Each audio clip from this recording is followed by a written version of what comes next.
Hello everyone, I'm Sean. This is whom? We are the Courageour Frights, back once again for another movie review. Yes, this is probably one of the highly anticipated movies this year. Yes. For sure. Yes, especially for this channel. Yeah. So, if you followed the Courageour Frights before, I'm the guy that does all the kaiju stuff. Yeah. Which is most of our content these days. Yeah. So, we just got back from Godzilla -1.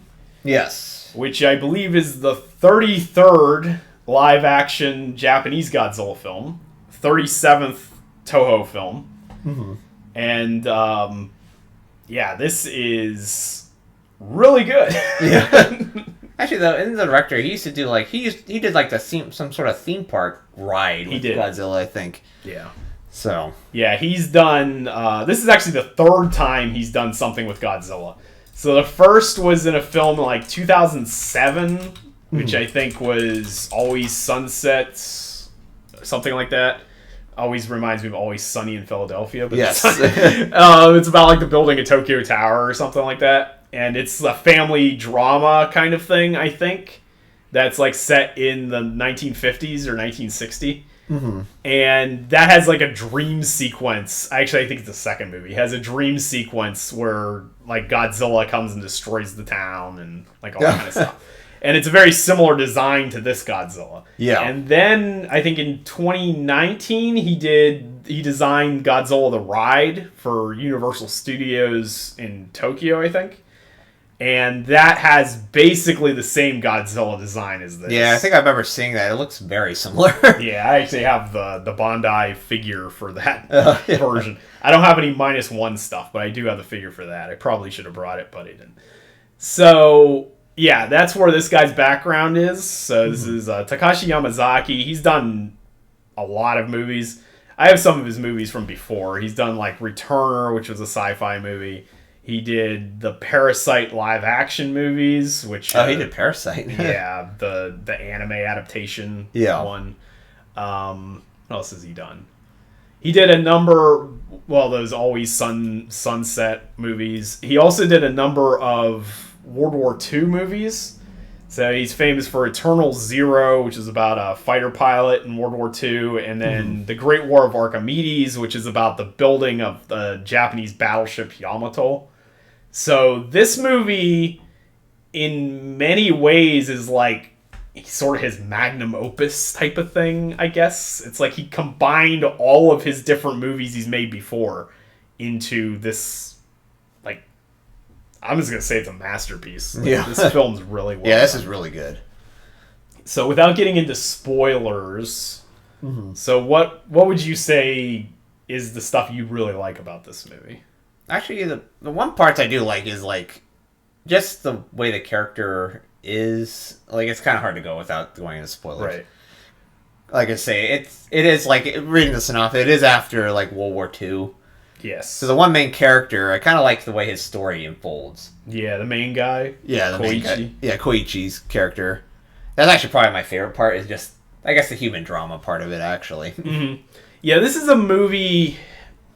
I'm just gonna say, if you're going into this movie thinking that you're gonna see a lot of Godzilla and destruction and all that stuff, you're not gonna get a lot of it. But what you're gonna get is very intense. Yeah, This actually reminds me of the first Godzilla, because I say, I'm the casual viewer here. Yes. My history of watching Godzilla is the first one, so the one in the 50s. Yeah.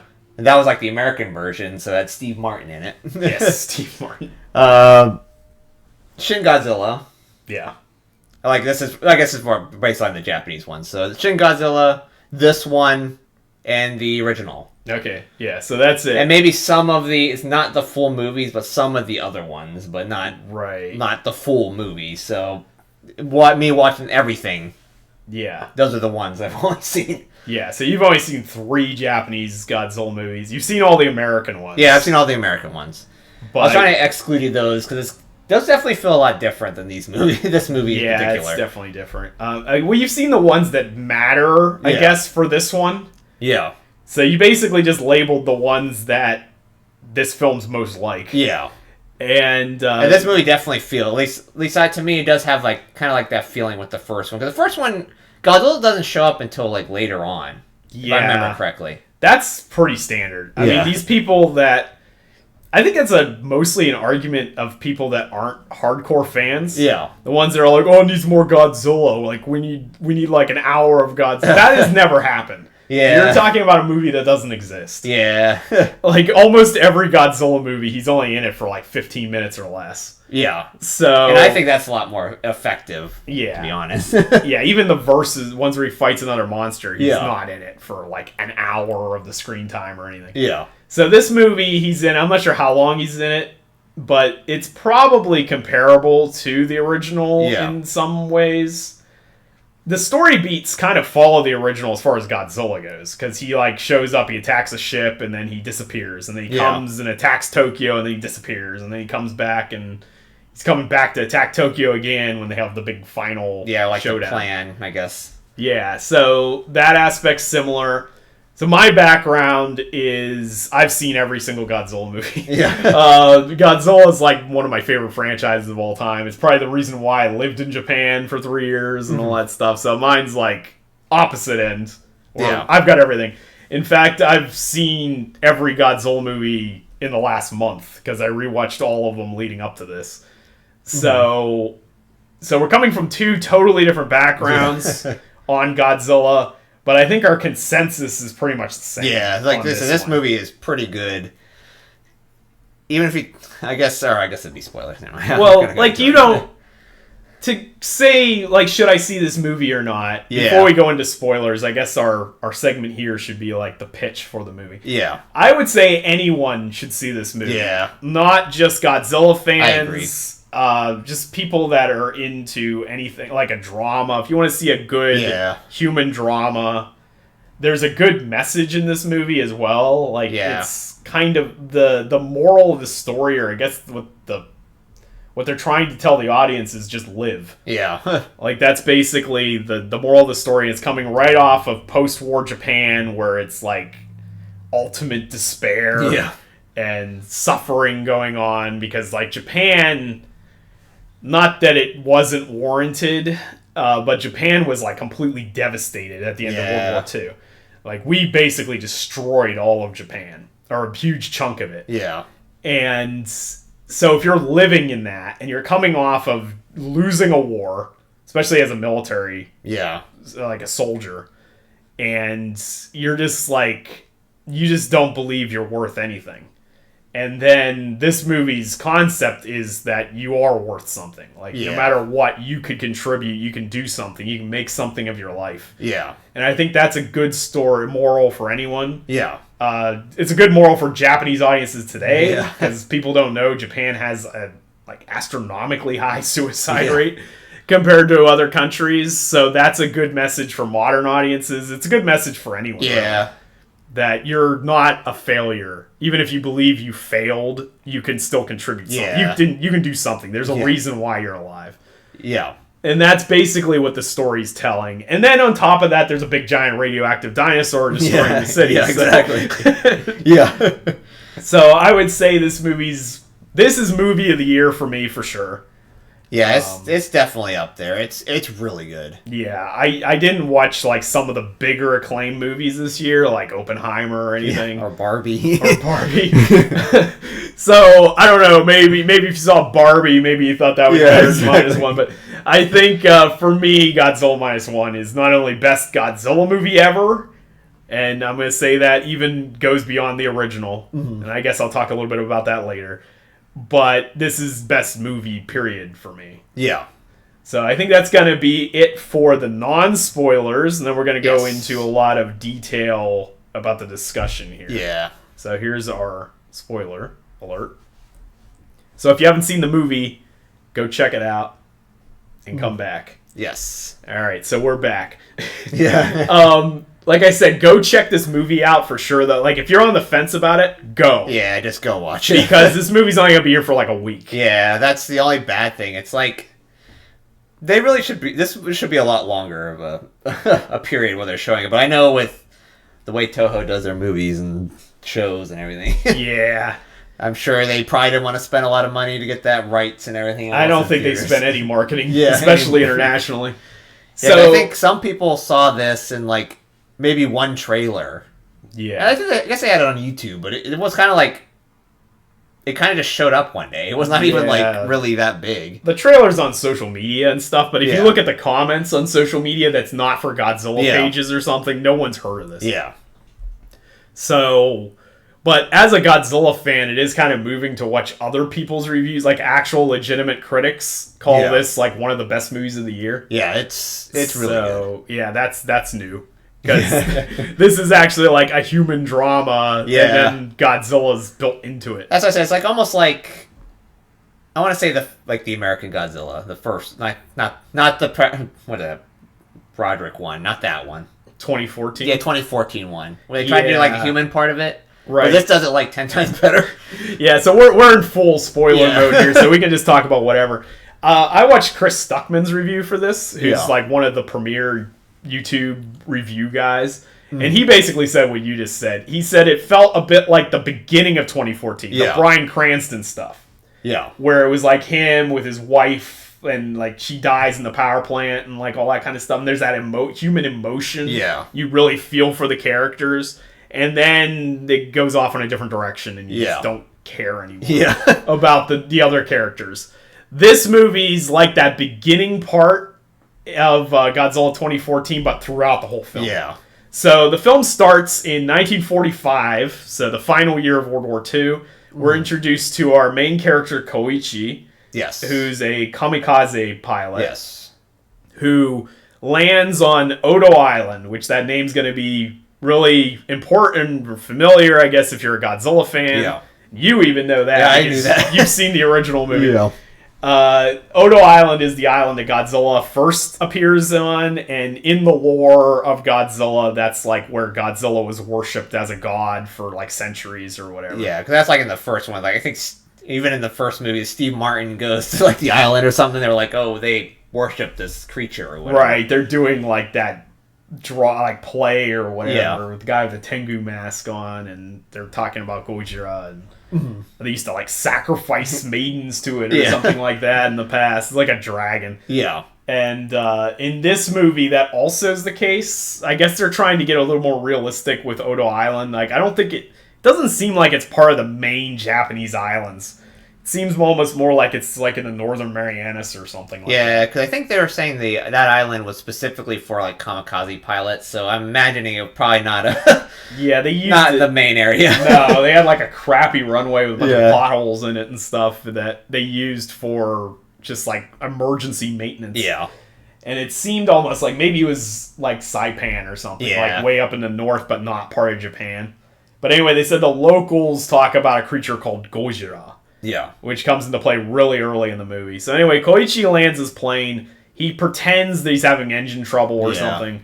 The mechanic, Tachibana, checks over the plane. He says, I'm surprised you made it in that bucket of bolts or whatever. And then he like takes him aside and he's like, so we checked your whole plane and we couldn't find anything wrong with it. Yeah. And then, of course, Koichi gets defensive.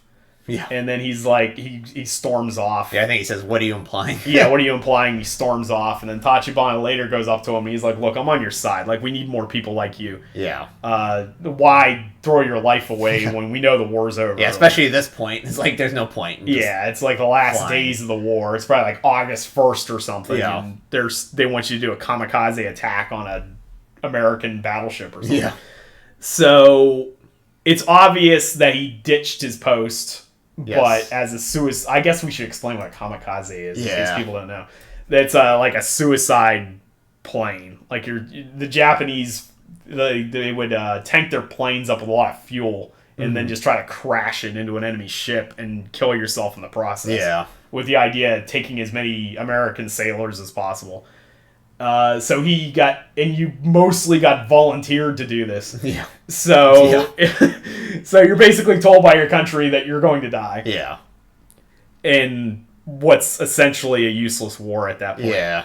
So he decided to not do that. So he lands on the island. That night, all of a sudden, the air raid sirens start blaring. And they're like, so are we under attack or what? And then you hear this roaring going on. Mm-hmm. And they're like, what the hell's that? And they tell the guy to go up into the watchtower and shine the light on the beach. And then this huge pissed off dinosaur is like charging onto the beach. And, of course, it's Godzilla. So, I guess we can show the design here. Yeah. I don't have any pictures of the actual design, but I do have pictures of the Bandai figure here. So this is what Godzilla looks like in the movie. Oh, yeah. Which you've seen in the trailers and all that kind of stuff. Yeah, if I'm looking over here, because the way the computer, we have it. Yeah, we're in the same room, even though we might look like we're like Zoom calling or something. We're in the same room. Yeah, so the computer where it has the stuff is over here, so I'm looking over that direction is because I'm looking to see what the actual picture is. We don't really know what we're doing on this channel. So anyway, this is Godzilla's design. I'm sure everybody interested already knows this. Yeah. So here's the spoilery stuff in case you don't know. And that design actually looks fairly similar to the original, actually. It does. At least I think it does. But. Yeah, the spines are more extreme. Yeah. But the spines serve a function here. Yeah. So anyway, this is the Godzilla design that we're talking about here. Yeah. And this is kind of like what he looks like before the nuke. Yeah. So during the war, he's like they call him a dinosaur-like monster. Yeah. They use the word kaibutsu here, which is sort of almost the same as kaiju. Mm-hmm. But this isn't the first time this has ever been done. 1991's Godzilla vs. King Ghidorah had this design. Mm-hmm. And this was called the Godzillasaurus in that.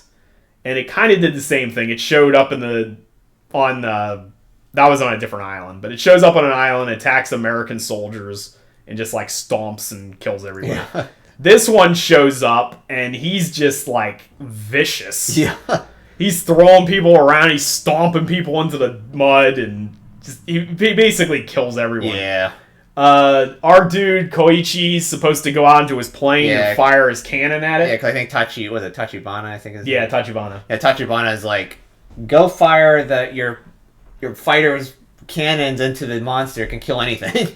Yeah. But this is where we kind of see that Koichi's kind of like, well, not really a coward. I guess you would consider him a coward. Yeah, I know. Like in 1940s, he's been a coward. Like he just can't shoot things because he's like kind of too scared to do it. Yeah, but I mean, pull the trigger. And he even says it kind of has that with that.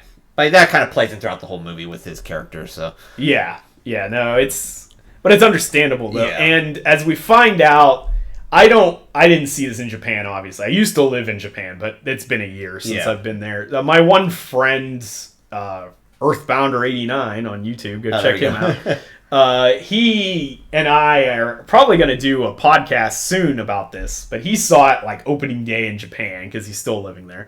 Mm-hmm. And I don't know if he picked it up or not, but I have seen pictures of like the theater book that you could pick up in Toho cinemas. So if you don't know about Japanese cinemas, if you go over there, there's like merch everywhere at the movie theater.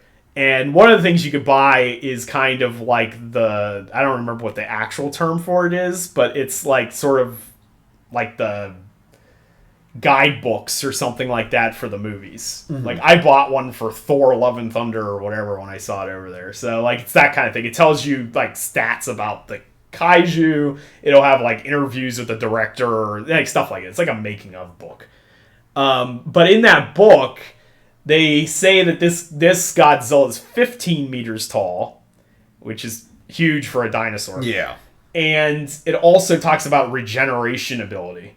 So that tells me that this Godzilla already had the regenerator G1 or whatever we want to call it before the nuke. Yeah. So if he had shot it, he would have been dead. Yeah, it wouldn't have mattered. Because shortly after that, in the movie, he picks up his plane and just chucks it like nothing. Yeah. So he would have definitely gotten killed.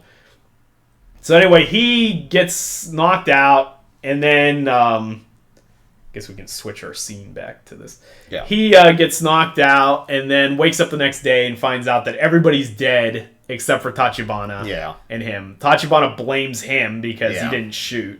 But as we find out later, that probably wouldn't have done anything anyway. It would just pissed him off. It would have hurt him for sure, but he would have regenerated. Yeah. So... Okay. So anyway, it kind of fast forwards from there to you see all of the people on the... like in sort of like on a landing craft returning home from the war. And they're all like Because they've lost the war and everything. Yeah, everybody's just beaten and... Yeah, everyone's not in a very good mood at that point. No, it's just like a somber mood. One of the things about this movie that I guess we can talk as we go on is the music is fantastic. Yeah. Like, there's fantastic use of music here. The composer... His original scores are great. Like, the music in this is almost akin to just, like, it's just a sense of building dread. Yeah. There's, like, a droning sound going through the music with, like, almost feels like an air raid siren building up. It almost has a Silent Hill. Yeah, like, it does have that feel to it. And every time Godzilla shows up at the beginning, that's what it sounds like. So, like, the Godzilla attack in Odo Island in World War II has this, like, dread building. And then when Godzilla shows up later on... Spoilers, I guess. He shows up again. It also does that. And here, it's this combination of either a droning, dread-filled soundtrack or just silence in a lot of these early scenes.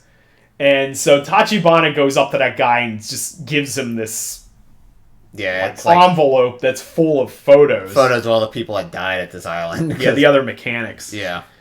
And so Koichi takes that with him, and that's like a big part of the way he is later on. Yeah. He's always looking at it. It almost has like a survivor guilt type of thing. It is. This movie's PTSD, this movie's survivor's guilt, this movie's all these like heavy themes. Like what happens after a war when the soldiers basically lost the war. Yeah, especially coming home from a lost war.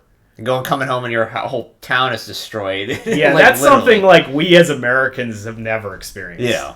The closest experience, I guess, would be like people coming back from Vietnam or something. Yeah. But we weren't devastated. Yeah.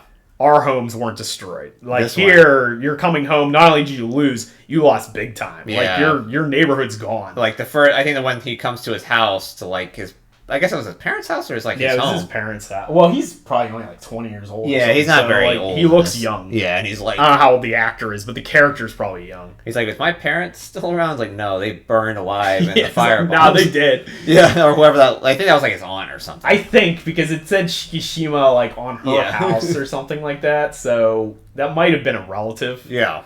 That was living there.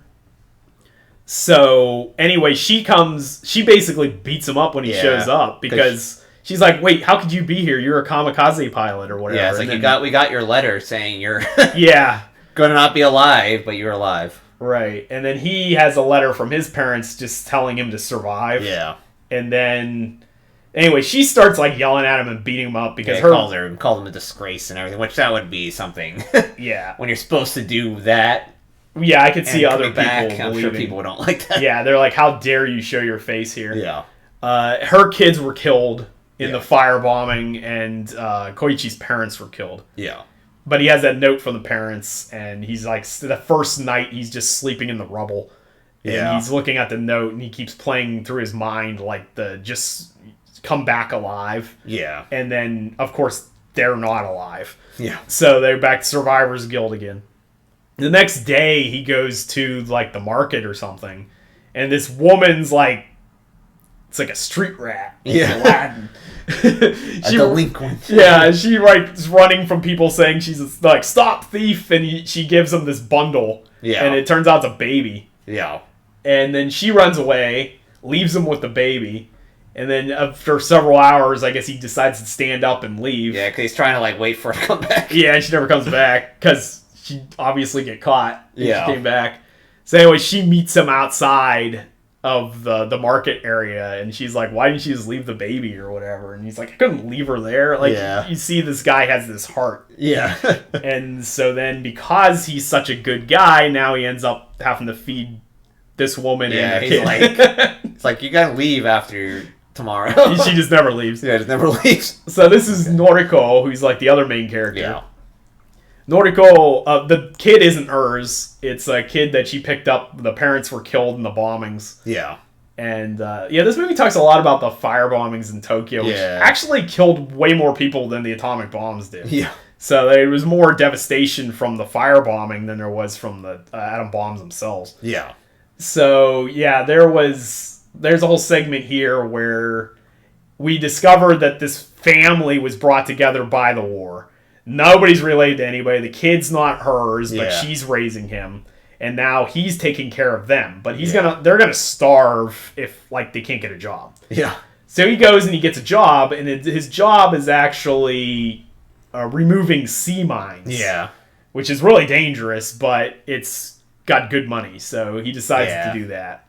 I think it's like 3,000 yen, which I'm sure was a lot back then. The yen was worth a lot more than it is now.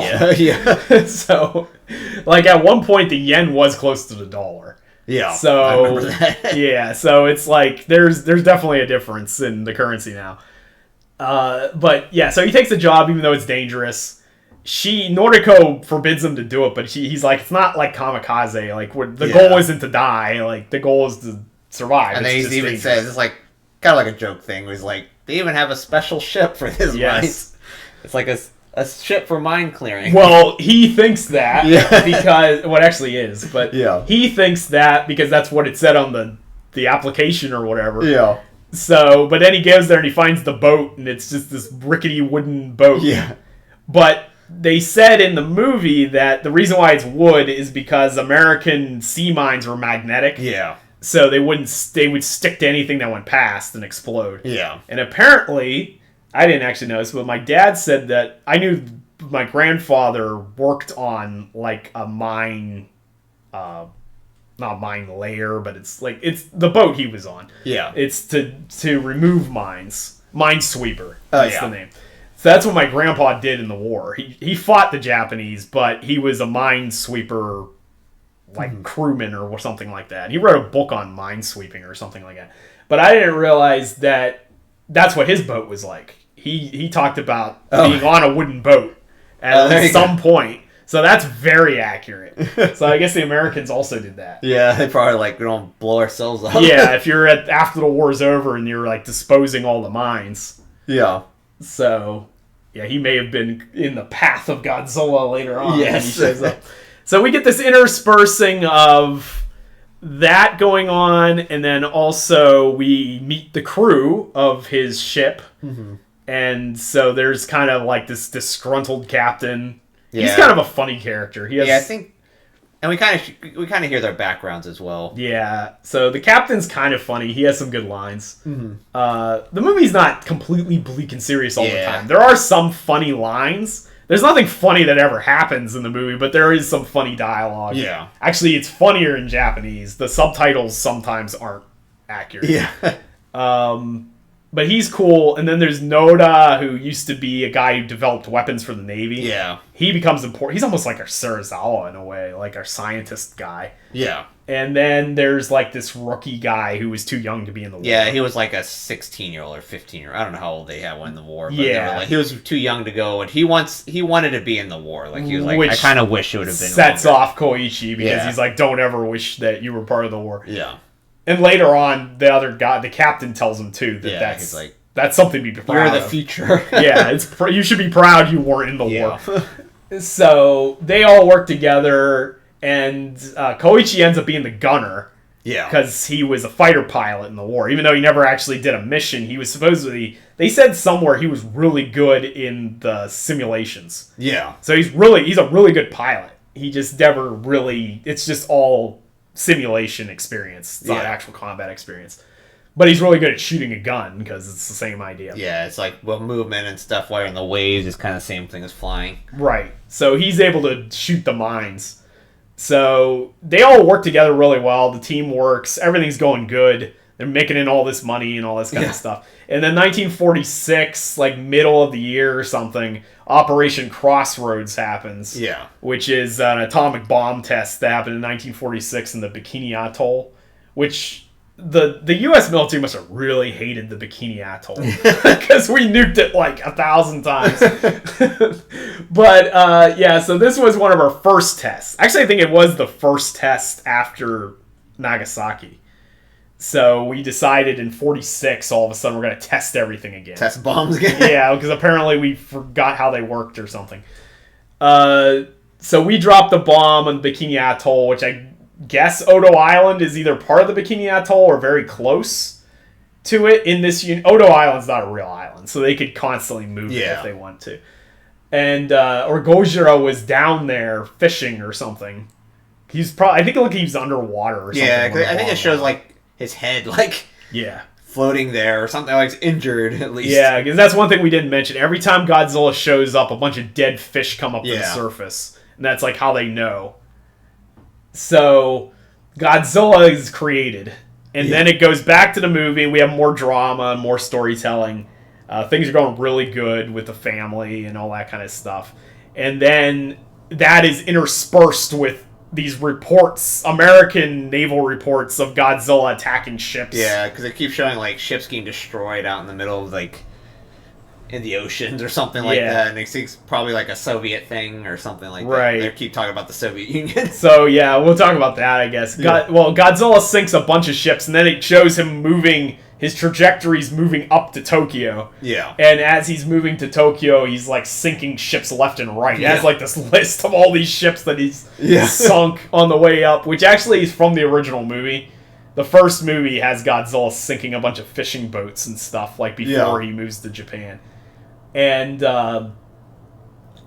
so, about the Soviets. There's a big thing here where MacArthur basically says, you're on your own. Yeah. This giant monster, sorry we made this giant monster and it's coming for you, but we can't do anything about it. And this is where we get one social commentary about the Japanese. And information, because MacArthur even specifically says, is there something coming towards your direction? Yeah. You might want to do something about it. Yeah. But the Japanese government's like, we're not doing anything about it. Just ignore it. Yeah. Stick your head in the sand. Yeah, we're not going to do anything about it. They're just going to blow over or something. This is the one time this movie's really like Shin Godzilla. Yeah. Because Shin Godzilla, the entire movie was like a commentary on the Japanese government. Yeah. And how ineffective it is, the bureaucracy and all this crap. And it's based on 3/11, which, if you don't know, 3/11 is the massive earthquake tsunami date that happened in Japan. It's kind of remembered almost like 9/11. Mm-hmm. Like when I was living in Japan, on 3/11, everything stopped and we had to have a moment of silence and all that kind of thing. So, that's what Shin Godzilla is based on. That movie's about the government. This movie's more about the people. Yeah. And so the captain, who's very distrustful of the government for obvious reasons, he says stuff like that. He's like, Japan's specialty is withholding information. Yeah, information control. Which is a thing. Like, Japan really does have a problem with information control. There's a reason why it's the safest place on Earth. It's partially because it is, but partially because they don't release criminal records and stuff to the public. So they hide a lot of stuff. And when I was there during the pandemic, they were hiding a lot of the figures as to how many people were actually infected. Yeah. Then all of a sudden, when they decided to reveal the real figures, all of a sudden the rates like skyrocketed, and it was like, it's been like this the whole time. They just didn't tell anyone. Yeah. So that's what's going on here. They don't tell anyone about Godzilla. And that's the thing that's happened in Godzilla before. Godzilla in 1985 did exactly that. Yeah. That movie talks about the Cold War, because Godzilla sinks a Soviet sub, and the Russians think the Americans did it, and it almost causes a nuclear war. And then Godzilla shows up, and they realize that it was Godzilla the whole time. Yeah. But until Godzilla actually appeared in Tokyo Bay, the Japanese government refused to tell anyone about it. Yeah. So it ends up with a situation like this. Yeah. And as for the Soviet aspect of this movie, that's really accurate, too. Because in 1947, we were really on edge about pissing off the Soviets. We didn't want to really... Especially nuclear war and everything. Yeah, we didn't want to put a lot of military movement anywhere near Russia. Yeah. So this past year, we went to visit your relatives in Korea. And we went to the military museum. So I guess you could tell us a little bit about our fear of the Soviets in the early 50s and late 40s. Yeah, because in the Korean War, when I guess the Americans didn't really want to arm the Koreans too often because they were afraid of either the South Koreans attacking the North Koreans was a big thing, or basically having the Russians seeing that having military in that area, they might come and attack or something like that. Right. But then, of course, we know what happened. The North Koreans came over the border because they were being armed by the Russians this whole time. The Soviets had no qualms about arming North Korea. So it had all these stats of the actual amount of military, like at the beginning of the war, right. before like the UN got involved. But it was like the Koreans only had like 4 cruisers. Like it was not even that much compared to like 20,000 of everything else. Yeah, it was like a police force. Yeah, it was insane. It was basically South Korea had a police force defending it. Yeah, they had armored cars. And that was it. Yeah. And then North Korea had everything. Yeah, they had like MiGs and everything else. Yeah, so North Korea basically just blitzkrieged across the border. Yeah. And then South Korea was just able to hold on to Busan itself. Yeah, it was like one little area in the very bottom of Korea. The very southern part of Korea. Yeah, so this movie, that's a very real fear. Yeah. In 1947, that the Americans, something like this would happen, Americans would just be like, you're on your own. Yeah. We're not getting involved. We don't want to get at Russia angry. Yeah. So, but later on, after the Korean War, we were less hesitant. Yeah. However, during the Korean War, actually, MacArthur was the one that told Japan, like, you guys need to make a defense force. Yeah. And that's how the JSDF was created. But at this point, in 1947, there is no JSDF. Japan has no military whatsoever. I think they make a point during this part of the movie where they're saying like the UN, they have stuff being decommissioned. Yeah. Like, there's a point where they're in the, I think were they in the bay or were they they had their 2 ships, like wooden ships with mines on it. Oh yeah. Was that in the bay or no? It was a little further out. They had them go investigate. Yeah. So this is where Godzilla actually shows up. Yeah, this is like the first time we actually see like Godzilla. Yeah, so they find out, and nobody knows everything, and nobody's not telling anybody. Yeah. The crew on the ship, like Noda knows more than anybody. Yeah. About the mission, but he's like given express orders not to tell anyone, including the other crew. Like, don't say anything. Yeah. So they go there, and they go to investigate an American ship that was destroyed. Yeah. They say it's an American warship, but it looked more like a transport or something. It's, like, wrecked. Yeah. And they're like, what did this? Like a giant shark? Or like a whale or something? And they're like, what shark can do that? Yeah. And that's when... the biggest shark in existence. It's the Meg. Yeah, pretty much. Koichi... That's when Koichi's like, Godzilla did it. And he tells them... I was like, what's Godzilla? Yeah, he tells them about Godzilla and his PTSD about Godzilla. And this is where they actually find out he was like a kamikaze pilot. But nobody cares. Yeah, like that's the thing. He's like so fearful to tell everyone, and then everybody's just like, okay. Yeah. But, so he tells them about Godzilla. They go there, the ship's destroyed, and then that's when they're revealed that they're the ones that are supposed to fight Godzilla. Yeah. In their wooden fishing boat. Wooden fishing boats with, like, 2 mines. Yeah. That they have to salvage themselves. Yeah.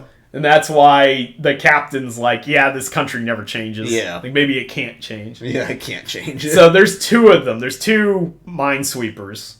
And they're out there looking for Godzilla. And the other minesweeper captain's like, we're going to take all the credit or whatever. Yeah, because I don't know if they gave him the exact information, because it almost seemed like they thought it was like a small animal or something. I don't think. Like, well, I don't know if anybody gargantuan and giant. Yeah, I don't know if anybody even knows what they're dealing with at this point. And they say that they're supposed to do delaying action because Takao, which is a heavy cruiser from the Japanese Navy, is coming up from Singapore. Yeah, because it was supposed to be scuttled, but they needed something to at least fight this thing. Yeah, I guess the Americans allowed Japan to use all their decommissioned stuff. Yeah. Because they're not going to help, so the very least they can do is allow them to use the stuff they have. At least some old tanks or something. Right. And that's an interesting aspect about this movie I guess we'll talk a little bit about later on, after we get through this scene, I guess. So, or maybe at the very end we'll talk about it. So Takao is on its way, and these guys are supposed to do a delaying action. Yeah. And the captain starts getting all gung-ho about it, and he's like, oh, we can do this, or whatever, we'll do it. And they're like, what about the order? I thought you didn't like government orders. Yeah. And he's like, well, somebody's got to do it. Yeah. And then Godzilla comes out of nowhere and just, like, capsizes the other ship. Yeah. And his head is bigger than the ship. Yeah. And then this dude's just like, never mind. Let's get out of here. That's, like, one of the funnier parts of the movie. But this is another scene we actually get an idea of how to, like, actually hurt Godzilla, too. Yeah. Because it's like everything is indestructible except when he opens his mouth. Yeah, the inside. His inside is soft. Yeah, it's like everything is hard to kill except when something goes in his mouth, then you can actually do some damage. Right. So this Godzilla is not indestructible. Yeah. But he's very hard to kill. Yeah. So they're leaning really into the regeneration factor. Yeah. Which regeneration has always been a thing with Godzilla, but they didn't really get into it until Godzilla 2000. Yeah, like this one, like half his face is missing. Yeah, he gets his face blown off by a mine goes into his mouth, and they shoot it, and it's like half his face is missing, but it's just like it just regenerates. It just grows back like immediately, which apparently was an ability, at least according to that theater guidebook. Yeah, was an ability that the Godzillasaurus had before the nuke. So I guess he's almost like Wolverine, like he could just regrow everything. And then that's probably how he survived the nuke. Yeah. Otherwise, he probably would have been killed if he didn't have the regeneration factor. Probably like absorbing radiation and everything else. Yeah, it's like they said, he's a dinosaur-like monster. He's not an actual dinosaur. Yeah. He just looks like a dinosaur. He probably has gills. And most of the new Godzillas have gills. So this one probably does too. So he's more of a sea creature than a land creature. Yeah. He's real slow and lumbering on land, but he's pretty quick in the water. Yeah. And there's a really cool part here where he's chasing the ship, and it's like Jaws. Yeah. And it's got that droning, like, tense music again while he's chasing the ship. That's probably one of the scariest things we've ever had in a Godzilla movie. Yeah, that was after like a horror movie moment. Yeah, this movie. Definitely. Some people argue if Godzilla's horror or not, but in 1954, it definitely was considered horror. Yeah, that would be considered horror. And it's one of the big selling points of the movie. If you look at the old advertisements for the trailer and stuff, they talk about the terror and fear invoked and all that stuff. Yeah. And that's what this movie... I think this is the scariest Godzilla we've ever gotten. Yeah, because the Godzilla design in this one, the eye is not really, like, lizard-like. It's almost like human. It's like, it looks really... It's really hard to explain. Yeah, it almost looks human. It looks like it's actually looking at you. Yeah, like, it's kind of unsettling. There's this like murderous intent behind the eyes. Like this Godzilla's angry. Yeah, and he was always angry. Like his opening scene, he's pissed off for no reason at all. So he's just an angry creature. It's not like the nuke made him this way. He was always like this. So he gets nuked by the Americans, and then his response is, "I'll never forgive the Japanese people." Yeah, pretty much. He became Joseph Joestar. Yes, he did. So anyway, they're not able to stop him. He's about to destroy the ship, and then he gets blasted with these cannons. Yeah, Takao shows up. So yeah, Takao shows up finally. Yeah. Actually, I guess he teleported because... Yeah, they just came in and was like, oh, we have to They went from Singapore to Japan in like a minute and a half. But anyway, there's a really cool naval battle here. And this is something I'll talk about at the end. But Yamazaki is obviously a huge World War II buff. Yeah, this... Being a period piece, it is actually really good. At least with the vehicles and stuff. They're very accurate. Yeah, he's really into World War II tech. Yeah. And the feel and stuff. And I am too, especially Japanese technology. I know the Japanese... didn't make the best tanks or the best anything really. Well, the planes are pretty good and some of the ships are good, but they didn't make the best tanks by any means. They definitely were wildly outclassed by the Americans once the war kicked into high gear. Yeah. But there's just something about the designs I've always been drawn towards, and I'm somebody that's done like miniature wargaming and all that kind of stuff, and World War II is something that I've always had an interest in. But my interest is mostly on the Japanese stuff. So I thought this was pretty cool too, as someone who's built like models of some of the tanks that are in this and the planes and stuff. So Yamazaki has a similar interest there. So anyway, the Takao fights Godzilla. There's a really cool fight between the two of them. Godzilla gets hurt, but Godzilla's able to regenerate. Yeah. And he like attacks the ship and like rips the whole tower off the front of the middle of the ship. And, I think this is where we first see the atomic breath show up. Yeah, it is. Because Takao fires its guns directly into Godzilla and it knocks him under the water. Yeah. And then while he's under there, you see this blue glow and everybody's like, what's that? Yeah, and then the beam just cuts right up through the middle of the ship. It's a pretty cool scene. I do like that one. Yeah, the whole ship just explodes. So that's like the end of that. Yeah, that's the end of that fight. But then Godzilla moves away and goes towards Japan. Yeah. And doesn't mess with the boat anymore. Yeah. And our dude passes out again. He's got problems staying conscious. Yeah, he's just passing out all the time. So he's unconscious. He wakes up in the hospital. Yeah. And he asks what happened to the ships, and they're like, nah, they're dead. Everybody's dead. Yeah. He goes home. And then he finally tells Noriko about Godzilla. Yes. And his, like, PTSD in the war. And yeah, he's basically saying that he died at that island. He's kind of just there. He goes through these phases where all of a sudden he thinks that he's dead. Yeah. Which is like... the actor does a pretty decent job at this, because it... Yeah, some people have complained about the overacting, but this melodramatic acting style is just very common in Asian film. Like, that's just how they do things. Yeah. You even find it in Kurosawa films. Like, that's a common thing. Yeah. And this film basically feels like if Kurosawa did a Godzilla movie or something like that.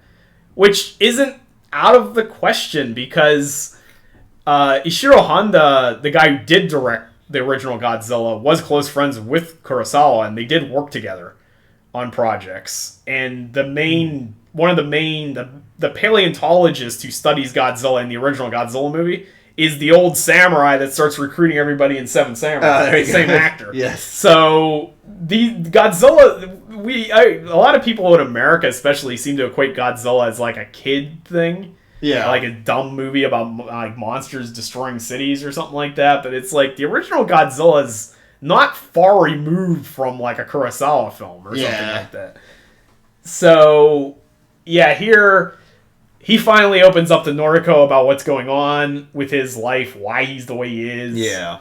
And then shortly before this, she told him that she got a job working in Ginza. Ginza, because I think that one's like the place that's kind of developing the most. Yeah, it's a like sort of financial business district in Tokyo. Mm-hmm. And she's like a secretary or something. And she leaves, she goes off to work. She leaves the kid there with him and then the aunt or whatever her name is that's there. And then while he's playing with the kid, all of a sudden the air raid sirens go off and the radio announcement's on, and it's the real like early warning system from like the war. This is when the government finally says, "Oh, there's something coming." Maybe by the way, look out! There's something coming because it's already here. Yeah, it's already in the bay. It's already on land. And guess where it is? It's in Ginza. Yeah, Ginza. So he of course gets up and is rushing to get to Ginza to save Noriko. And she's on, like, the train, or the tram or whatever, to get to work. Yeah. And Godzilla shows up and attacks the city. And, like, this scene is, like, the devastation is insane. And there's another thing, like with a lot of, like, Japanese movies, especially modern movies, the CGI and stuff is not the best. It's getting better, but... This one is really good with the budget they had in this movie. This budget was only $15 million, but the CGI is extremely good. There's parts in here that Godzilla is almost as good as the MonsterVerse Godzilla. That is a movie that's at least 10 times the budget of this. I think it helps that Yamazaki's also the visual effects director. Yeah. So he knows... I think that's why Shin Godzilla is so cheap, too, because Higuchi Shinji is a special effects guy. So I think that really helps take the cost down. Mm-hmm. And Gareth Edwards, the guy that did the 2014 Godzilla, is similar to that. He wasn't the visual effects guy for that film, but he did do the visual effects for Monsters, which was the movie that got him the job. Okay. So he's maybe similar to that. And in fact, Gareth Edwards went to Japan to watch this movie, and he told Yamazaki that he's jealous. Yeah. Because he's like, you'd never be able to make that movie with that cheap in America. Yeah, in America is probably at least $150 million. That's what he said. So. I think he said it would have been at least 120, 150 million or something. So yeah, this is an incredibly cheap movie. So if you're somebody who complains about the CG in this, take account that the budget is a fraction. Yeah, $15 million, and it looks like this fight's like where Godzilla's actually destroying buildings and stuff. Yeah, it looks really good. Yeah, it looks great. And Godzilla's slow, but like I said, he's a sea creature. Yeah. He may even be like Shin Godzilla, where he's still like evolving or something. Yeah, because this is where it starts getting it's very reminiscent from the first movie, because the way he walks and stuff looks it almost exactly like the first movie. Some of the buildings are in the first movie. The tower with the clock on it or whatever. That's in the original movie and stuff. Also, that scene where he walks past the building with all the reporters. Yeah, that's in the original movie too, because they're reporting from a tower or something. And then he knocks the tower down, and they're like still reporting up to the moment they die. Oh, there you go. And that's a scene here, because they're reporting on a rooftop right next to him. Yeah, he's like, it's very close. And he kicks like the base of the building and it collapses and they're like hanging on the roof as it goes down. And so there's great destruction. Godzilla does his favorite thing, attacking trains. Yeah. He always attacks trains. But he attacks the train that Noriko's in. Yeah. Which we've never seen a train attack from like the inside of the train. Yeah. So that was intense. Almost looked like something from like the Lost World Jurassic Park or something. Yeah, it kind of looked like... It actually reminded me of like... of the new Tom Cruise Mission Impossible, the newest one. Oh, yeah. With that train. Yeah, that's true. It had that kind of same feeling too. At least I was thinking that, and I was also thinking like the Lost World where they're in that like camper thing hanging over the side of the cliff. Oh yeah, that's always a good one. Yeah, and she's like hanging on the pole that is in the middle of the train car to stop from falling to her death. Yeah, and she does fall into the water. She had like the worst day ever. Yeah, she fell into the water, and then she must have pulled herself out of the water. Walked back to the main street just in time for Godzilla to come around the corner and be right behind her again. Everyone else is running away. She's like in a daze. Because she's just like dazed in her soaked sweater. Yeah. Standing in the street. And then Godzilla attacks again right behind her. Yes. And she knew about Godzilla. She knows Godzilla because Koichi finally told her about it. Finally told her eventually about a monster. Yeah, so that's what the scene in the trailer where she's like, Are wa Godzilla? Like, is that Godzilla kind of thing? Yeah. And she falls down on the ground, and then Koichi runs in and finally gets to her. Yeah. And the whole time this is happening, they've got the Akira Ifukube classic Godzilla theme. Yeah, you get the classic theme here. This is where it first shows up, I think, actually. It is, yeah, because they have the tense, like, dread music before this. Here they start playing the Godzilla themes. It's always a good moment whenever you get that first Godzilla song in there, like the original song. As like a huge Godzilla fan, I always go into like tearing up mode. Yeah. The second you hear that in the surround sound, like movie theater, it's good. As a kid, I never saw this stuff in theaters. Yeah. So, and I'll stand by. John Carpenter also has said this. That music for Godzilla is like the single greatest score ever put in a movie. Oh, there you go. Because it's so iconic. Yeah, it's real. It is something when you hear that. Yeah, it's like see Godzilla destroying the town or something. Right, it's like the James Bond theme or something. It's just so iconic.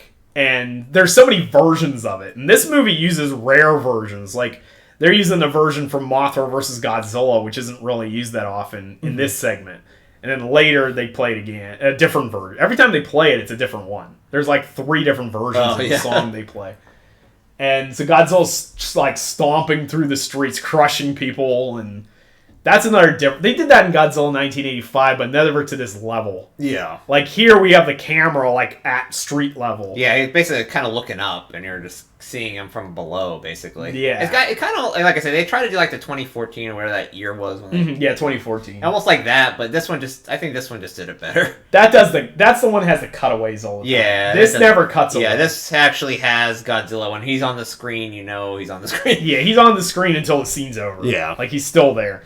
Godzilla gets attacked by the military. They have some tanks they brought out of storage. Yeah. We'll talk about that later, but just to keep the review going, I guess we'll continue. Mm-hmm. Godzilla takes a little bit of damage from it, but it pisses him off enough to fire his heat beam back. Yeah. And this is the first time we actually see the heat beam all the way through. Yeah, because it's kind of weird. Like, I don't know, that didn't do that in the original, where the heat beam was just a beam, right? It wasn't like his spines come out almost like a furnace. That's new. Okay. Like, Godzilla -1 has they keep doing a new gimmick each time. Yeah. Shin Godzilla had the most convoluted beam. Yeah. This one's a more traditional beam, but what happens is the spines, like, it's almost like cocking a gun. Yeah. Like, the spines come out, and then they push in, like, pulling a trigger. And then he fires his beam, and then this time, though, every time he does it, it causes, like, a mushroom cloud. Yeah, it's almost like just nuclear radiation. Yeah, it's like Hiroshima and Nagasaki every time he does it. Yeah. Every time he hits a solid object, it, like, detonates into a mushroom cloud. Yeah. That then he roars at. Yeah, he just roars at it. He's like, what is that? Yeah. It's a new enemy. Yeah. But he also burns himself every time he does it. Yeah, too. That's the one thing. Like, especially later on, close to the end of the movie where they're doing the actual thing. Yeah. He's like, his face is all like on fire. Yeah. It's like just melting away. His skin's like all burned off. Yeah. Because he's detonating a nuke right in his own face. Yeah.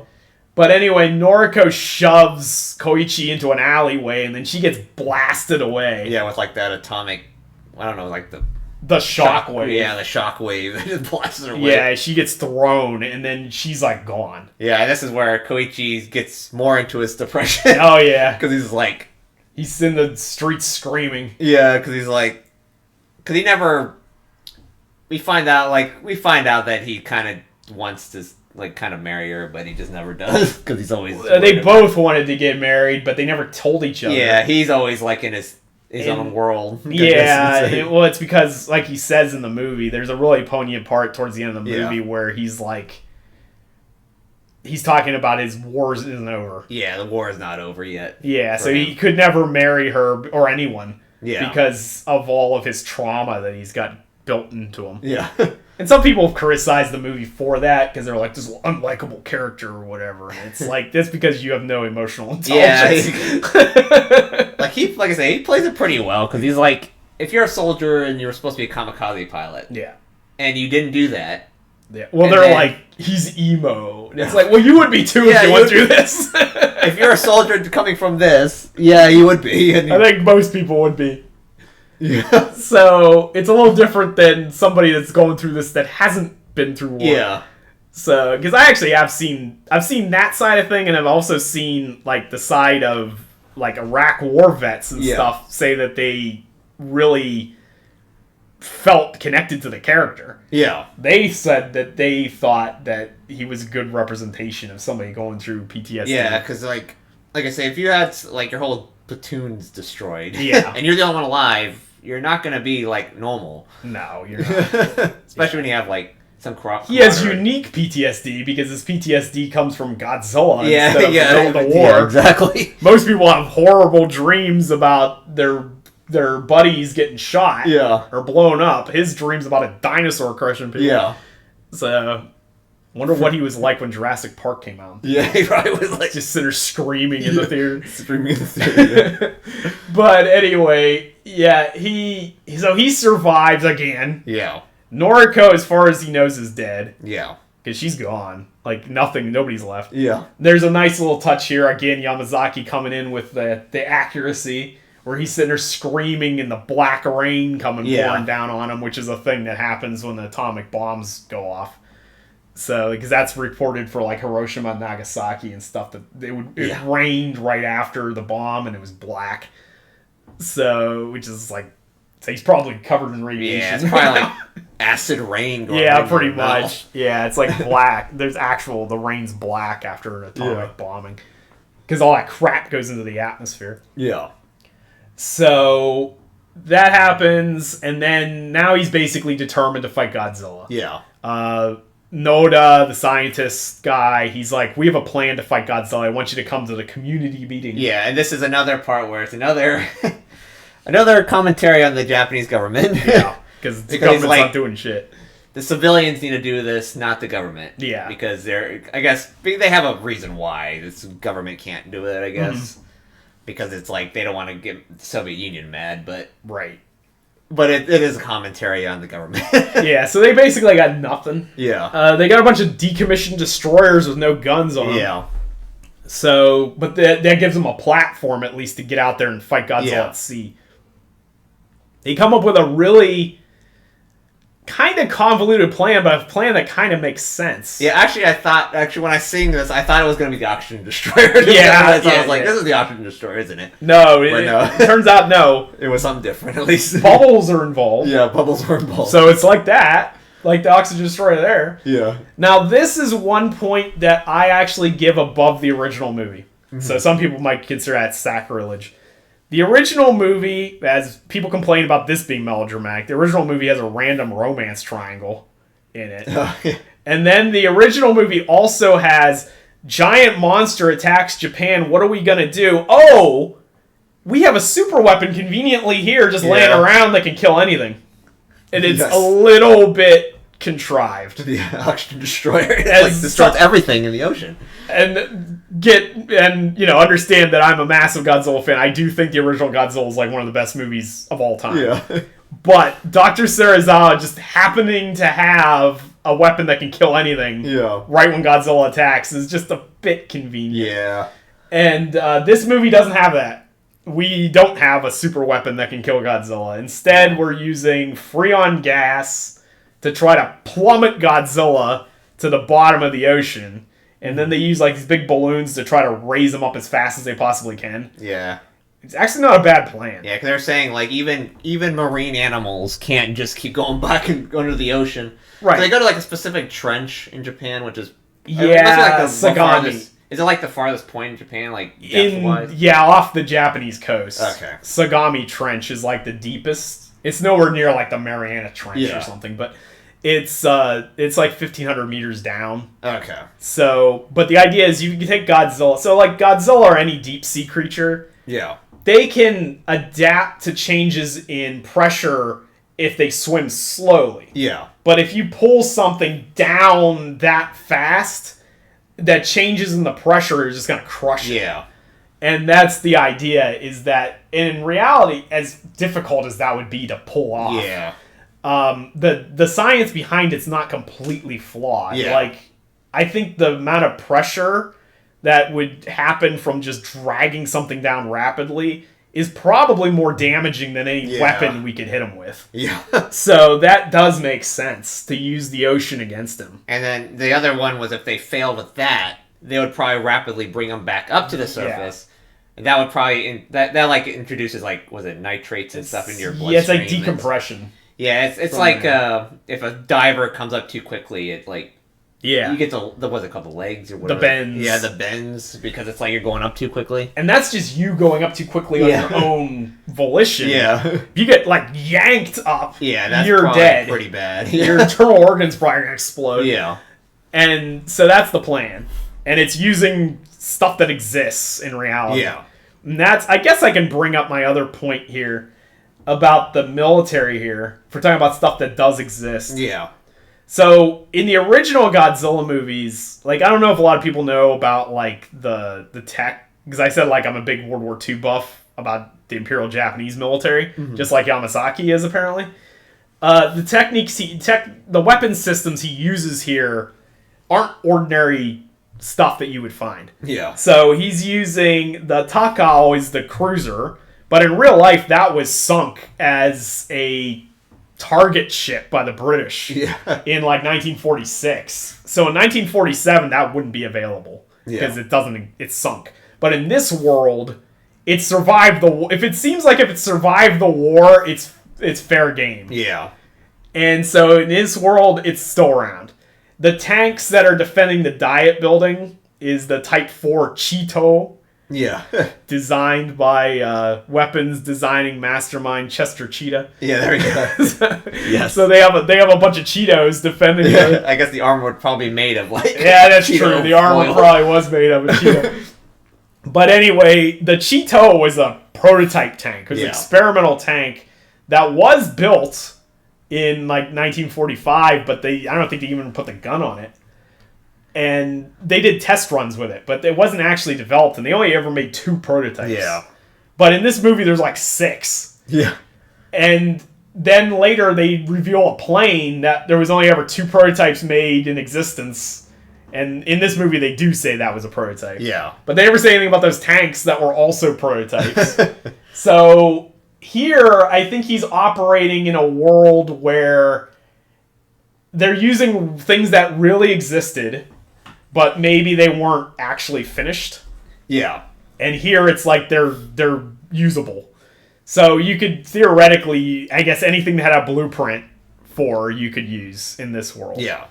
And I think they're going by the premise that some people believe, and this is like, depending on who you talk to, it's not known how far they were in development with a lot of these things, because the records were lost. But there's some people say they never finished it. Some people say they did finish it, or they had 2 of them. Some people say they had more. Yeah. Some people say they had none.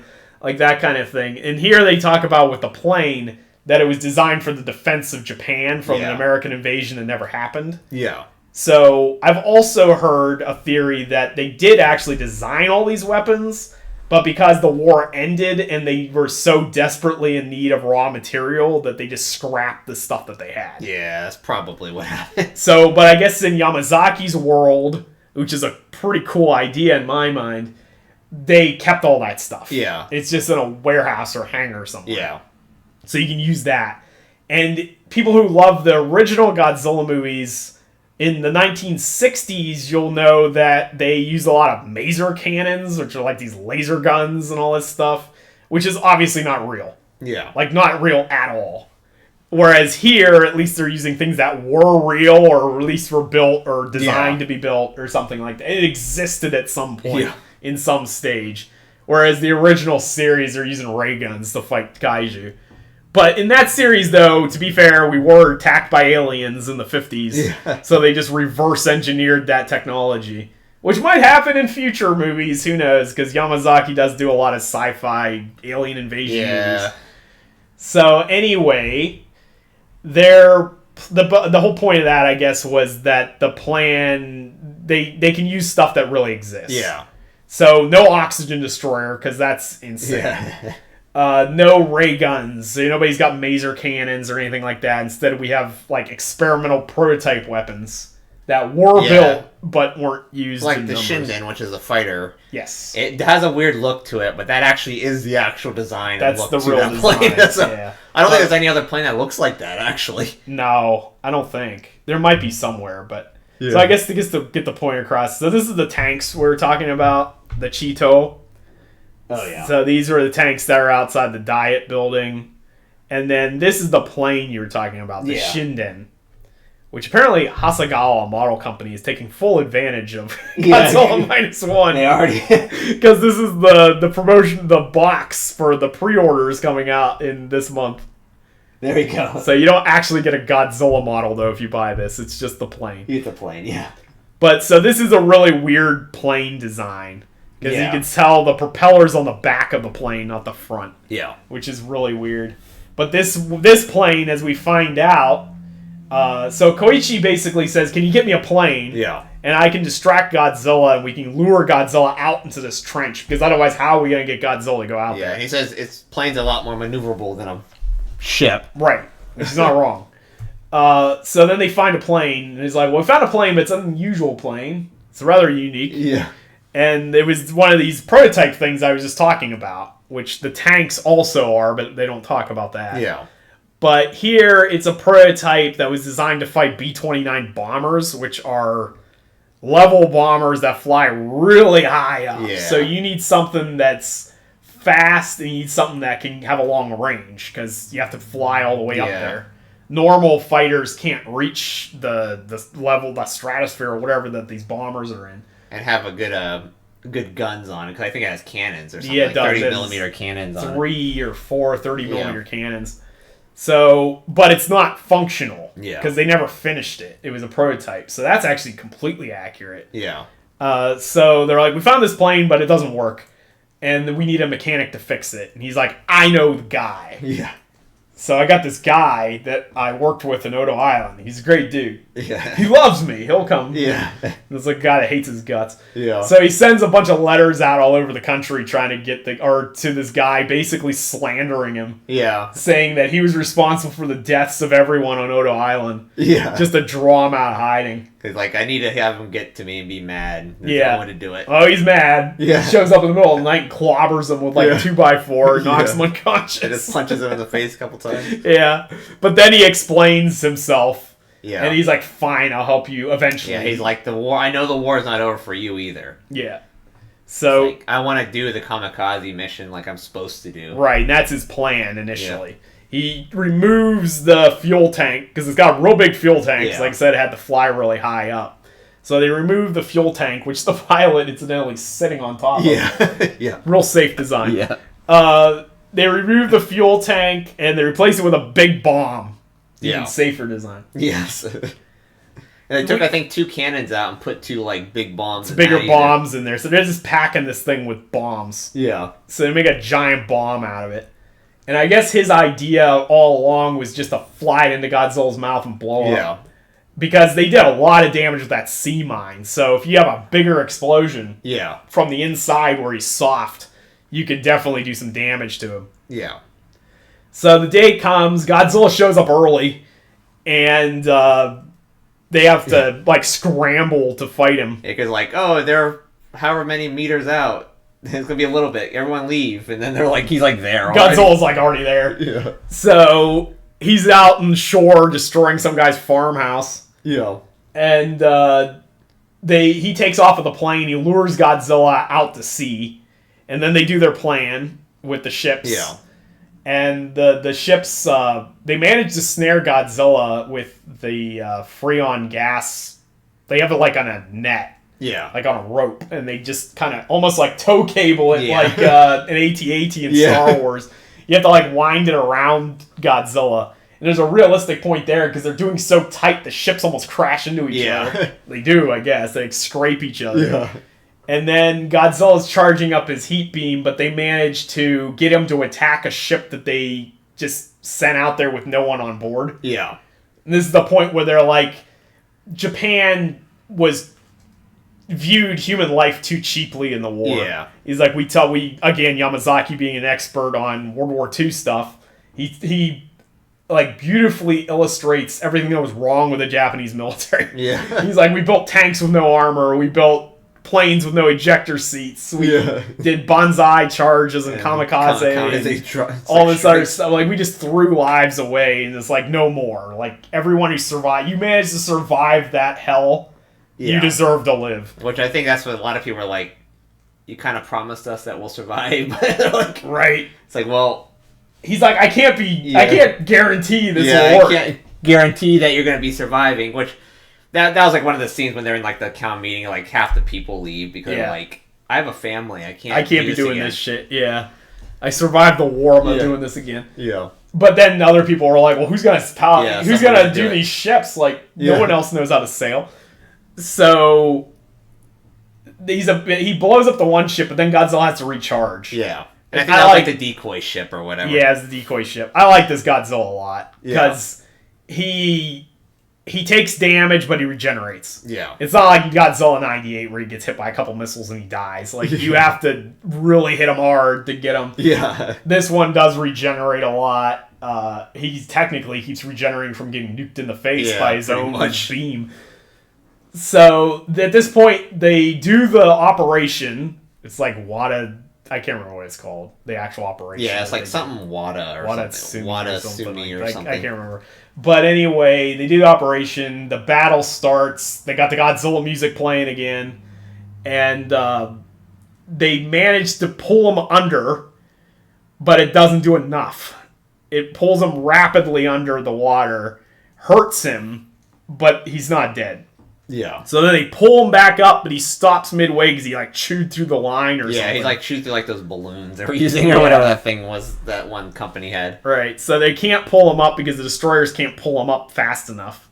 Yeah. Because he's 20,000 tons, which is actually really light for Godzilla. Yeah. This is one of the smallest Godzillas ever. Yeah, he definitely didn't look like he was as big as some of the other ones. He's about the same size as the original. If you look at the American one, it's towering. The American one was probably 5 times bigger than this one. Yeah, technically the American one's the biggest Godzilla, not counting the anime. Yeah. Typically, since the 90s, he's been 100 meters tall. This one's 50.1 meters. Oh, so it's half of that size. So he's half the size. Which is how big he was originally. It's almost like they try to make the first American with the Matthew Broderick version, where it's the smaller version. That's the same height. Oh, that's the same height? Yeah, that's 50 But they probably try to make that one, but they did it 50 million times better. Yeah. Yeah. The original Godzilla is 50 meters tall. Okay. So it's back to the original Godzilla. Okay. Zilla, as fans call him, the 98 one, is actually the same height as the original Godzilla. Okay. But then Godzilla had gotten ballooned to be so huge by then. The big one. Yeah. That there's a few movies in the Millennium where he's only 55 meters or 60 meters, but he just fluctuates between 100 and more. Yeah. Now he's close to 120 meters tall in the Godzilla vs. Kong and all that stuff. And Shin was that big too. Yeah. So here is a tiny Godzilla compared to most of the ones we're used to. Yeah. But even that they can't pull up. Yeah. So, but then the kid who they told not to come. Yeah. shows up with like a fleet of tugboats in a moment that's like right out of Dunkirk. Yeah. Where like all the fishermen and all that stuff come to evacuate. Yeah, because like, I think these are all the people that weren't like in the war. They were just like the useless ones. Yeah, they were called the useless. Yeah, the useless is what he calls themselves. But they come out and they pull Godzilla up. Yeah. But he's still not dead. He's charging up his heat. He's screwed up. Yeah. He's like real messed up. His face is like all bloated out. Yeah, I don't know. It was like his skin was just like all nasty looking. Yeah, which I think that does happen from the pressure distortions or something. Yeah, probably. I think that was like his skin like all bloated out and like frozen or something. From the depths, the water is probably really cold at the bottom or something. Yeah. But anyway, he's all messed up, but he's not messed up enough. So he's charging up his heat beam, and then it's when Koichi shows up with his Shinden plane. Yeah, that's where he wants to do his plan. And his plan was to fly it right into his mouth and explode the plane. Yeah. Which he does. He flies right into his mouth, explodes the plane. It blows Godzilla's head off. Yeah. Like his head's gone. Yeah. And then Godzilla's heat beam like doesn't have anywhere to go, so it just goes out like the pores of his skin and just disintegrates him. Which is actually stolen from GMK, which was a Godzilla movie from 2001. Oh, there you go. Because in that movie, they detonate like a drill from inside of Godzilla, and it burrows a hole through his shoulder. And then Godzilla goes to fire his heat beam, and the beam goes right at his shoulder. Oh, there you go. And then he explodes from the beam. So he kills himself with his own heat beam, just like here. Yeah. And first they think Koichi's dead, but then they're like, look! And his parachute comes down because the Shinden had a German ejector seat put in. Courtesy of the Third Reich. Somebody came up with like a newfangled idea. Yes. Putting an ejector seat in your plane. Saving your pilots. Your pilots could survive. Yeah. It's a new, bold idea. Yes. So, Koichi does survive. Yes. And we actually see what Tachibana actually told him. It's like, there is a button here for you to leave. You want to live, don't die. Yeah, please don't die. Yeah. Even though he hates that guy, he's still like, don't die. It's like you have like a kid and stuff. Yeah. If you don't need to die, don't do it. Yeah. So they had an ejector seat, which is like a new concept for a Japanese, especially a kamikaze pilot. Yeah. So that's basically the end of the movie. Yeah. The only other little twist is that Noriko's still alive. Yeah, Noriko's still alive at the end. With a caveat. She's alive, but something's up. Because she like leans forward and she's got this weird like black line like growing up her neck. And it almost looked like Godzilla. It's like in the weird shape of Godzilla's dorsal spine or something. It was like, I don't know what that is. Yeah. I don't know if that's supposed to be like radiation poisoning, but it's moving.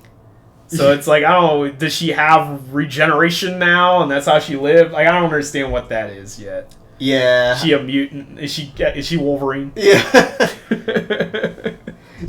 Or is she dead? One or the other. Like, yeah. I don't know if that means she's gonna live, or if that means she's gonna live for like a week and then die from radiation. Of like radiation, because that was like full blast radiation going. Just to screw with Koichi even more. Yeah. She's gotta come home long enough just to die again. I don't know what that means. Maybe Yamazaki will explain it. Yeah. It's sort of a Shin Godzilla ending where you're like, what the hell does that mean? Yeah, that's like a definitely Shin Godzilla ending. Because Shin Godzilla ended with all those dudes growing out of his tail that weren't like explained at all. Yes. And then this movie ends with that, and you're like, what is that supposed to be?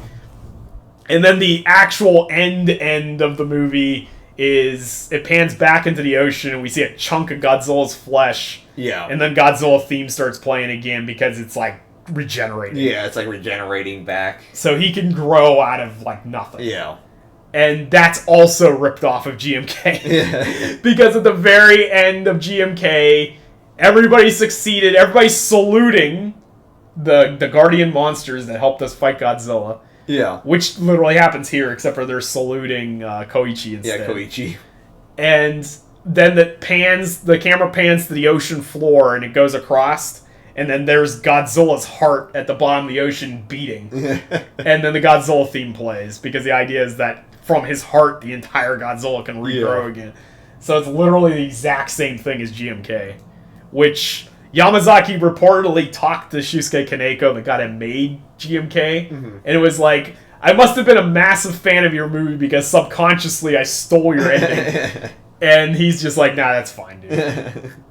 So that's -1, basically. Yes. Like we said in the non-spoilers, it's a fantastic movie. Yeah, it's really good. It's a good Godzilla movie. It's also a good, like I say, drama, like, I guess, character drama. Yeah.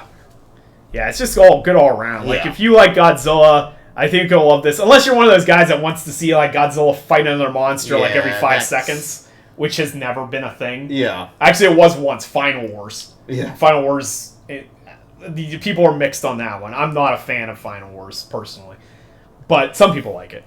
I say, being like the casual viewer, I kind of prefer where you have like short, like not really short bursts of Godzilla doing its thing. Yeah. And then you go back to the character drama, which that's Like kind of like how the first movie is, anyways. Right. Yeah.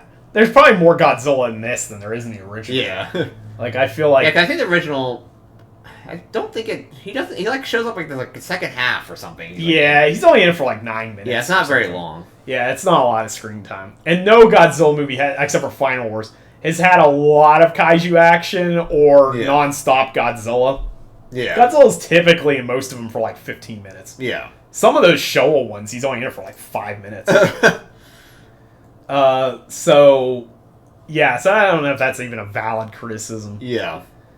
I mean, it is what it is. I mean, if that's your reason why you like Godzilla, then maybe you won't like -1, and that's okay too. Like, I'm not gonna be one of these channels that like, you suck if you don't like this movie. Like, I love this movie. This might be like it too.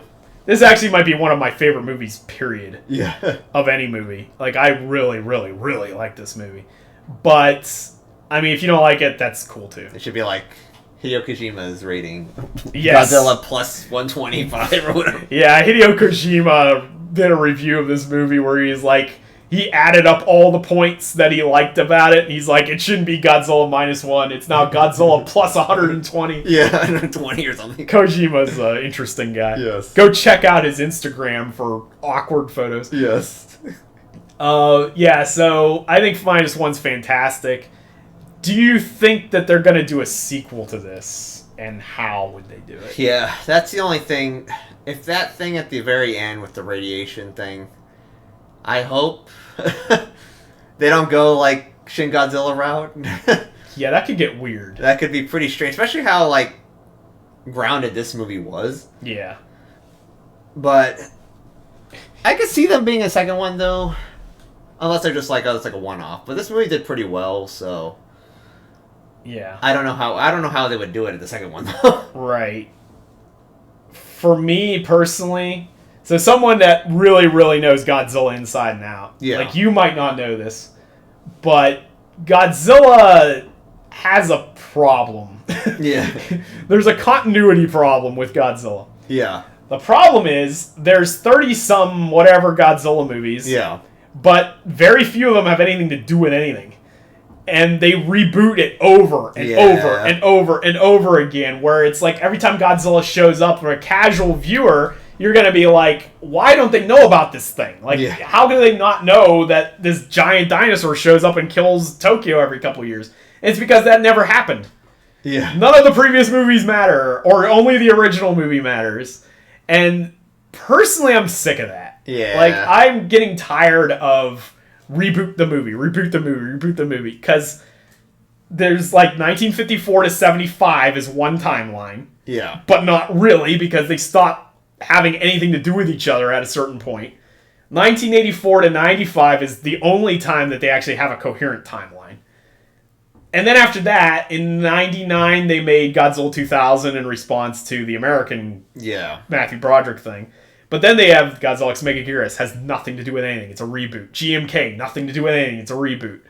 Kiryu shows up. They did 2 of those. And then Final Wars, nothing to do with anything. Shin Godzilla, nothing to do with anything. Yeah. Like, and then -1, nothing to do with anything. Yeah. And it's like, now that I think they nailed it, Shin Godzilla was weird. Yeah. Like, I like Shin Godzilla. I understand why people enjoy it. I don't like some of the fans because they're under that impression that if you don't like Shin Godzilla, you're a moron. Jeez. But it's almost like the Andor group in Star Wars. Yeah. There's kind of elitism in the fandom. But Shin Godzilla, it's like elevated horror. Elevated horror, yes. These A24 guys. Elevated Godzilla. Yeah. So, yeah, Shin Godzilla is elevated Godzilla. -1 is also elevated Godzilla. Yes. But it is more normal. Yeah. It's more like what Godzilla is, typically. Shin Godzilla was Godzilla, but then the way Shin Godzilla worked as a biological organism was like bizarre. It was almost like an evolutionary organism that keeps evolving over time. Yeah, it was like the smog monster. Yeah. Which I don't know how much you know about Hedorah, but that's a thing that constantly evolves. Or like a Pokemon. Yeah. So, or it's constantly changing form. This Godzilla is just Godzilla. Yeah. This is like the original Godzilla. Right. And you had a direct sequel to the original Godzilla right a year later, because in that case it was another Godzilla. This case it doesn't have to be another one. Yeah, it could be the same one. But in that one, then they now introduced another monster, and that's where we started doing the monster fights. Oh, okay, so they probably could do it that way. Godzilla Raids Again is the second movie in 1950. It's a wildly underrated movie. But it's where they introduced Anguirus. But originally Anguirus is like an enemy kaiju that fights Godzilla. So they discover him on an island. Godzilla and him are battling it out on an island. And then later they show up in Osaka. And they take their life or death struggle to Osaka. Which, I guess they could do that because there was a plan originally that kind of lure the Godzilla was. They used Godzilla's voice. Yeah. So that must mean there must be possibly some other like territorial monster or something. That's true. Yeah, because they did use that, and they're like, oh, it's a territorial like predator. They did do that in 1985, though. They didn't use Godzilla's voice, but they used the call of birds or something to attract him, because that was when they first discovered that like dinosaurs and birds were related. Oh, yeah. So they were really pushing that. It was before Jurassic Park, even. Yeah. So it was similar to what they did here. Yeah. They lure Godzilla into a volcano using like bird chirping or something like that, and he falls in the volcano. Oh, yeah. And that's how the movie ends. But yeah, obviously he didn't die. But here, he could be regenerating, and then maybe another monster shows up. Yeah, another monster shows up, which is kind of like an enemy, or maybe some sort of... It's probably going to be an enemy. Like a territorial monster. Because they set up the territory here. Yeah. Because they set up that Godzilla's territorial, because they said that Godzilla will return because he added Tokyo to his territory. Yeah, he's like part of his territory now. So, yeah, there could be another monster. America didn't stop dropping nukes after Crossroads. Yeah. We kept bombing the shit out of the Pacific for some reason. And if you watch Monarch Legacy of Monsters, it's supposedly to kill Godzilla. But in this case, we're dropping nukes all over the place. Possibly for the same reason, I don't know. We'll find out if they do a -1 follow-up. Yeah. Yamazaki has stated that he wants to do a sequel if Toho will let him. I think Toho should. Yeah. But the last figure, this movie made money. Yes. It's not going to make as much as Shin Godzilla probably, but it's still making a lot. Yeah, because it made, I don't know, how much did it make in Japan? I guess it's probably close to 30 million at this point. Yeah, what does it say on there? You got the wiki. Yeah, the wiki is open, but I don't know if this box office number is new or if it's from Japan. It says 34.2 million, so they've already made their money back. That's new. So I don't know if that's worldwide or just Japan. Yeah. But it might be Japan, or it's probably world. I don't know. Japan was at 25 or something before this weekend, so maybe. It's also possible. I wonder if Japanese audiences will go check it out because of good word of mouth internationally too. Because it would be like, oh, if the Americans and the Europeans and everybody loved it and they haven't watched it yet, you can be like, oh, maybe I'll go check it out. Oh yeah, that's from the 3rd. So that's probably worldwide. Yeah, that's worldwide because international box office was. I don't think this is right though. It says 11 million from the domestic. Oh, that's our domestic is ours. Yeah, international is 23. 11 million. Yeah, 11 million. That's way higher than the estimate. Yeah, the estimate I was seeing was 8 million.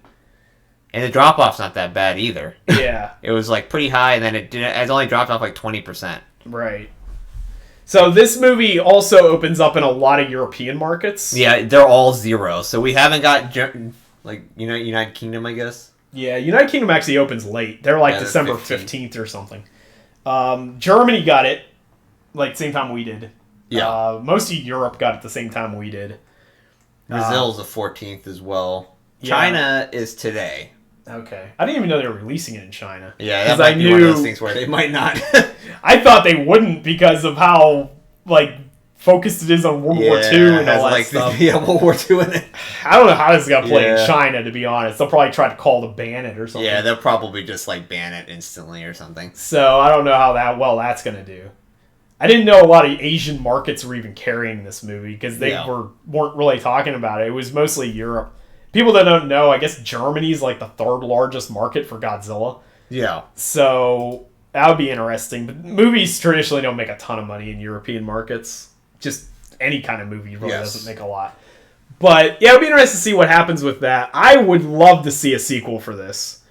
Yeah, that's the other thing. Is if they can do it right. It's going to have another monster. You can't... I do enjoy the single Godzilla movie, the Godzilla versus the humanity type thing, but if you do a sequel, you have to pull in another monster. Because it's going to be too much of the same shit if you don't. Yeah, because there's only so much you can do with just one monster. But I do think, some people say it cheapens it if you have a kaiju fight, because it turns into a wrestling match. But that's not necessarily true, and actually Godzilla Raids Again, as primitive as the effects are, the kaiju are shown as being very primal on that. The only time it looked like animals fighting each other. Yeah. Instead of guys in suits. So I could see them doing something like that with this, and the destruction factor would be this dialed up to an 11. Yeah. Because Godzilla did this much damage just walking around. How much damage is he going to be if he's throwing down with another giant monster? They'd be throwing each other through buildings, and if you're showing it from a human's point of view, that's going to be hell, because they're just destroying everything. Yes. Plus the military firing in on them and stuff. You could focus on that, and it could be terrifying. Yeah. Because he's this pissed off when he's just standing around on his own. Yeah. What if he's actually fighting something? The destruction would be so much greater. Plus you have to worry about multiple threats. So how are we going to stop this other thing now that's running around? Yeah. So it's these things aren't alone. And Monarch Legacy of Monsters does dabble with that a bit, because it has Godzilla evacuation routes and all this shit, where it's talking about how you survive in a world post Godzilla. Yeah. Knowledge that this thing exists.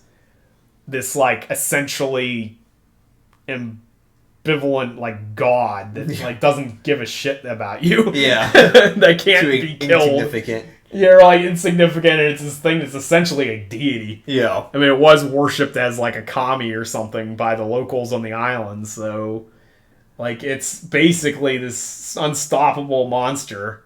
And I guess it'd be one of those things where if it had another threat the same size as itself, it'd probably not really care about you. No. It'd care about what it sees, but not you. Right. So I could see them doing a monster route. And this guy's done so many different types of movies that it's not like he's some auteur that will never make a monster versus monster fight or something like that. And it's obviously he really likes Godzilla because the way this movie was made. He's been trying for 15 years to make this. So I could see that. What I would love to see is I want to see this Godzilla fight another monster. Because this Godzilla is primal and fierce. I could see him just a slugging match with another kaiju, but it would be probably more a gigantic version of the T-Rex versus I-Rex or something from Jurassic World. I would be kind of interested in seeing, because this is this is more a more grounded movie, a more realistic movie as well. Mm-hmm. So I can see this being if they were fighting another monster, more realistic battles type of thing. Yeah, it's going to be more like dinosaurs fighting or something than guys in suits. I'd like to see that, and I really want to see Yamazaki expand on the world that he's created. I like the idea of using prototype weapons from the end of World War II. Yeah. I like the idea that America won't directly intervene. The JSDF doesn't exist. Yeah. So Japan has to use its own means, but maybe after the events we just saw, maybe America would be open to rearming the destroyers, rearming all their ships, giving back their weapons, and maybe they start using all those weird prototypes from the end of the war. Because, as somebody that's really into World War II tech, the stuff that Japan was developing at the end of the war, the planes, the tanks, all that stuff, are really badass. Yeah. Like, the tanks they had during the war kind of suck, but the ones that they were planning to make were pretty good. Yeah. And having, like, that be your... because the original Godzilla, it's just Chafee's fighting Godzilla. Yeah. Some of that stuff, like the Hori and, like, all that kind of stuff, we were looking at... yeah. He plays War Thunder. Yeah, War Thunder sometimes. And sometimes they do, like, World of Tanks and stuff. We were looking through, like, Japanese tech trees and stuff, and it's like, you do end of the war stuff, it's like, it's pretty good. Yeah. So it's like, I think that would be cool.